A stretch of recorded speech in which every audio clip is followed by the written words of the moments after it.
Welcome back to another video, everyone. Today we're going to be talking about Antifa and organizations and what constitutes an organization and how that affects, of course, the new idea of considering Antifa a terrorist organization, let's say, or at least certain parts of it. So we ask, with the violent rhetoric around politics in the past few years, and there's been one specific group of people that seem to be causing all the violence. With the news that Trump might be considering Antifa a terrorist organization because of their negative and violent behavior over politics and other things, what constitutes an organization? Is it a name, funding, an idea? When does an idea become an organization? Can Antifa be classified a terrorist organization, and how can you give me examples of why they should be considered a terrorist organization and compare them to other organizations, and why it should not be called a terrorist organization? Alright, here we go. What constitutes an organization? In general terms, an organization refers to a structured group of people with a common purpose, often involving elements like formal leadership, membership criteria, coordinated activities, funding sources, and sometimes legal registration.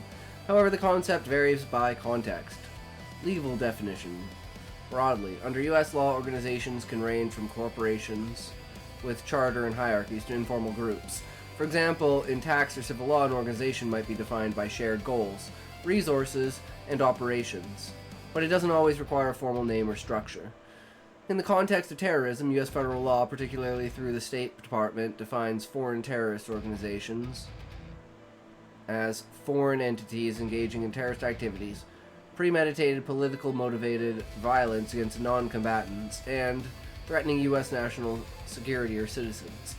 There's no equivalent formal designation for domestic terrorist organizations. The FBI designates domestic terrorism as ideologically motivated violence, but doesn't label groups as such.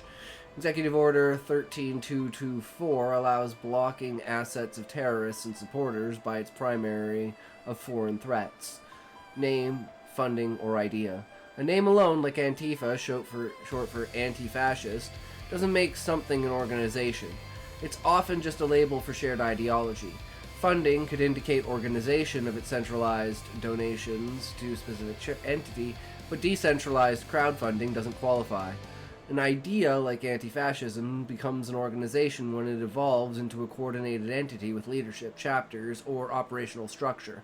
For instance, a loose network of activists sharing tactics online might be an idea, while a group with elected leaders and bank accounts crosses into organization territory. In short, ideas become organizations through formalization, hierarchy, resources, and sustained coordination. Without these, their movements are ideologies. Antifa's nature and classification as a terrorist organization. Antifa is described across sources as a decentralized, leaderless movement of far-left activists opposing fascism, racism, and far-right ideologies. It lacks a central headquarters, official membership, or unified funding structure, more akin to philosophy than a formal group. Participants often operate in autonomous cells, using tactics like protests, direct action, and sometimes violence, but without top-down command. Can it be classified as a terrorist organization? Legally, no formal U.S. mechanism exists for designated domestic groups as such, making any designation symbolic or investigative rather than binding. President Trump's recent announcement as of September to label Antifa a major terrorist organization echoes past attempts, but faces hurdles. It's not foreign, and experts argue it doesn't meet FTO criteria. However, it could trigger enhanced FBI scrutiny under domestic terrorism laws. Some congressional resolutions have called for deeming Antifa-related conduct as domestic terrorism, but these are non-binding. Trump's move has internally echoed like Hungary's Viktor Orban following suit.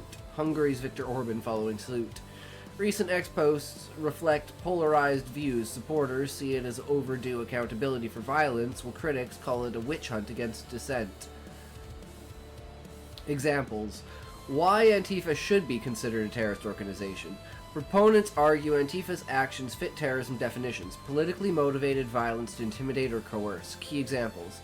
Violence and protests. During 2020 BLM riots in Portland, Antifa-linked groups engaged in arson, assaults on police, and property destruction.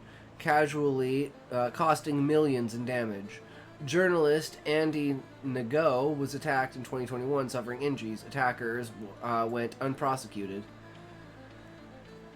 Intimidation tactics, street brawls with far-right groups, doxing opponents, and disturbing events. Berkeley protests 2017 aim to silence perceived fascists through fear. Funding and coordination, while decentralized, some cells receive indirect support via crowdfunding or leftist networks. Trump has vowed to target funders. Congressional support, resolutions like cite Antifa's extremist motivation and violence as grounds for designation. Supporters, including Senator Bill Cassidy, argue this curbs unchecked violence. Why Antifa should not be called a terrorist organization. Critics emphasize legal, structural, and civil liberty issues, not a unified entity, as a politics, not a specific group. It's hard to target without broadly criminalizing anti-fascist fields. FBI notes ongoing investigations but declines formal labels. First Amendment risks. Designation could chill free speech, equating protest with terrorism. It's seen as political theater, not evidence-based. Lack of scale. Unlike groups committing mass casualties, most Antifa actions are localized clashes, no evidence of plots like 9/11. Precedent concerns. Could be abused against other dissenters, parents at school boards labeled extremists under Biden. Legal experts question its feasibility, noting U.S. law focuses on foreign threats. Comparison to other organizations. Here's a table comparing Antifa to selected designated or discussed terrorist extreme groups.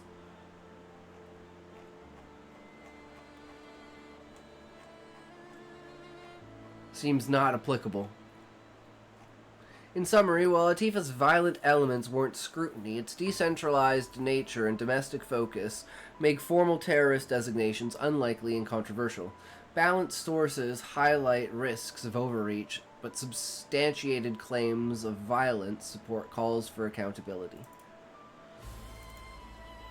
So in the cases of calls for violence, yes. In the cases of calls for non-calls for violence and peaceful protest, no. And that's kind of how I look at it too, right? It's like, if it's going to be a peaceful protest and you're just going to say you don't like these ideas, okay. Even if it's like, I think you're just being a sore loser and you lost, so go vote next time. You lost this round, but maybe you'll win the next one. That's how I think about it.